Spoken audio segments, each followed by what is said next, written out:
एका एक, दुए दू, तीने तीन, छवे छौ, चारे चार, साढ़े चार। गलती होला, सुना लो। ऊना 6 के बाद का होला? 8।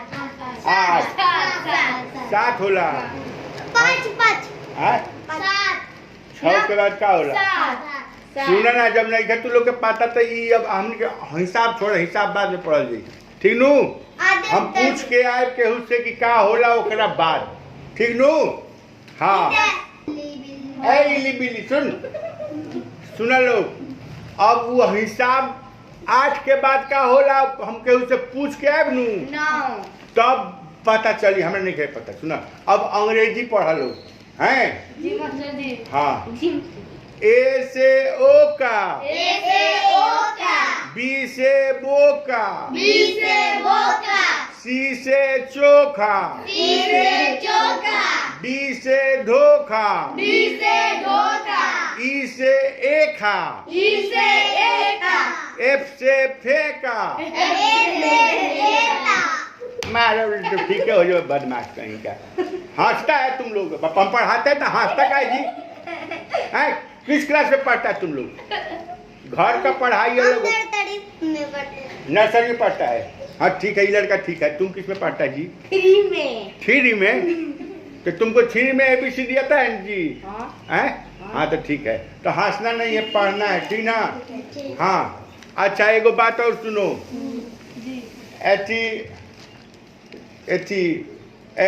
किस देश में रहता है तुम लोग? इंडिया। इंडिया में? हाँ, इंडिया। इंडिया में। अच्छा, तुम किस गांव में है?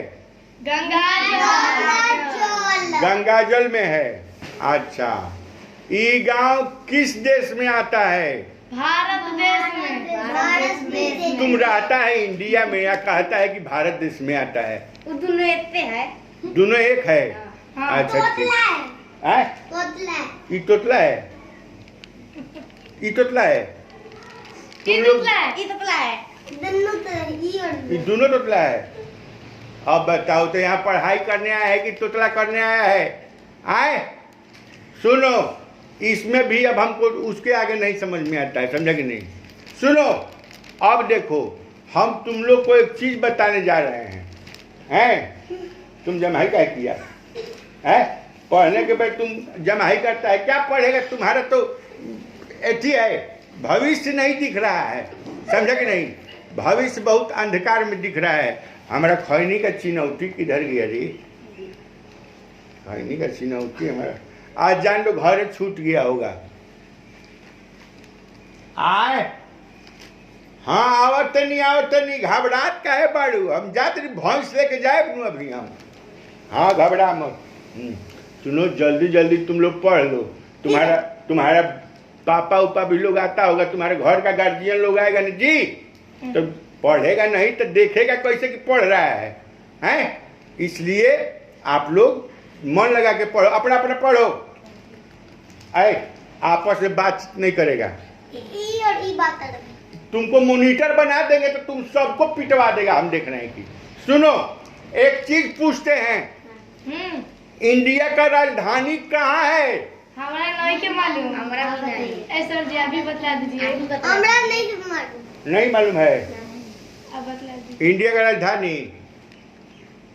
का राजधानी देश का वो कहाँ रहता है? लोग झंडा फहराता है उधर में, तो उधर में झंडा फहराता है तो उधरे में है।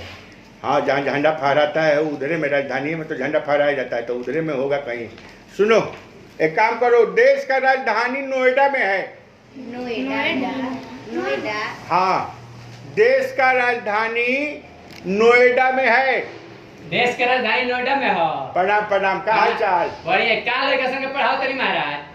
जसन ई नर्सरी में इनका पढ़ावल लड़का 20 साल से नर्सरी में रहसन। जसन बाहर जसन। एगो बात बताई मत समझ नहीं।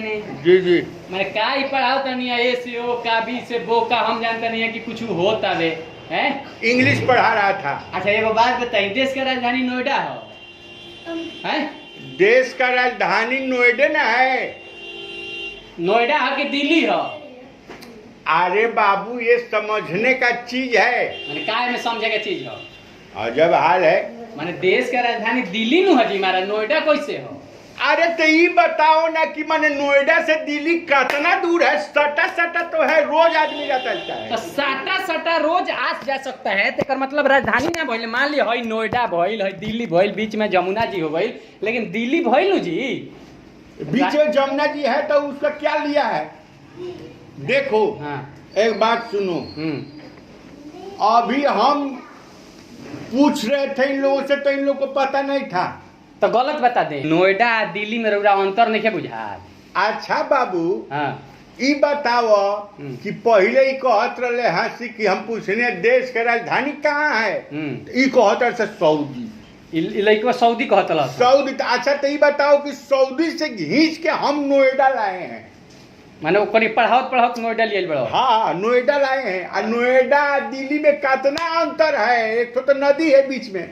तो जब करिए रहे हैं तो हम नोएडा से घींच के तुरंत अभी दिल्ली में लाने ही वाले थे। अच्छा एक बात बताओ। हाँ। तू इतना दिन से पढ़ावे के काहे तारा हो गइल? आज ले तो पढ़ाई ना कहीं। अच्छा बाबू, हाँ। आज तो लड़का डिजिटल पढ़ता है सब। हाँ मोबाइल ले लेके हाँ, पढ़ता है सब। कोरोना के डर बता पढ़ी से ना पढ़िए सब। हाँ। तो हम सोचन यहाँ कि काहे न तनी फिजिकलो पढ़ा दी। तो रउरा तो पढ़ल लिखल है ना, रउरा तो खुदे बैंक में जानी तो दूसरा से हस्ताक्षर करवावनी, अंगूठा दे के आवेनी है। हमार पढ़ावल लड़का नर्सरी में पास कर जाले सब। नर्सरी में तो रउरा सबके पढ़ाते रह गई महाराज। अच्छा बाबू, नर्सरियो तो क्लास है, हम नर्सरी में पढ़ाऊ नहीं आए। हमार पढ़ावल लड़का नर्सरी से ऊपर ना जा सकता। मैं नर्सरी में रही। नर्सरी में हम एक क्लास पढ़ाई ले नर्सरी। माने ऐसा रउरा लड़का संगे पढ़ावनी के नर्सरी से आगे बढ़िए निकल सकता ना ना। तो काहे पढ़ावनी महाराज? मत पढ़ाई, लड़का सन के भविष्य रउरा खराब करता। बाबू बेरोजगारी में, तो बेरोजगारी में लड़का सन काहे बेरोजगार करते हैं रउरा? अच्छा लड़कन के तो अभी जीवन बाटे, मान लो 2 क्लास फेलो कर दे हैं तो चली, लेकिन हमार रोजी रोटी कैसे चली बाबू? रउरा रोजी रोटी के चक्कर में लड़का सन बर्बाद होता रसन। अगर रउरा जानकारी नहीं खे तो मत पढ़ाई है। अरे तो मैं क्या करेगा बा, घरे जाके अपना गार्जियन से जन बा ठीक से सीख ली हैं, सब पढ़ ली हैं, सब कम से कम यही बीच हमारा रोजगार चलता नहीं बाबू। सुन नहीं खे पढ़वावे के अपना लड़का के नू तो अपना लड़का के ले जा लो, हमें नहीं खे पढ़ावे के। 2 किलो मड़ुआ दे जी। अरे अपन मड़ुआ ले जा। ए महाराज रउरा पैसा लायक हलै नहीं कि मास्टर? मड़ुआ पर आफत बानी रउगा। हां तो अपन 2 किलो जन देले बड़ा मड़ुआ ले जा। हां ना मड़ुआ दे दे रउगा। हम दे दे। रउरा के ना मकई पर रउवा कुछ पर पढ़ाई लायक नहीं छी, अना रउरा से के होई। अरे मत दे तो भीख मांगा के ऐसा उदान में दे दिया जाला तो मांगे जाला का? तो भीख मांगे कहीं ना कि भीख मांगे आई रहनी लड़का सन के भविष्य खराब करते हैं। हम लड़का के भविष्य खराब करते नहीं, हमें चले जौनो आई रहला तौनो चल गए बाबू। अब क्या करी बेरोजगारी में बाबू। सुनो जो हाँ दे हम जइया हो तैया।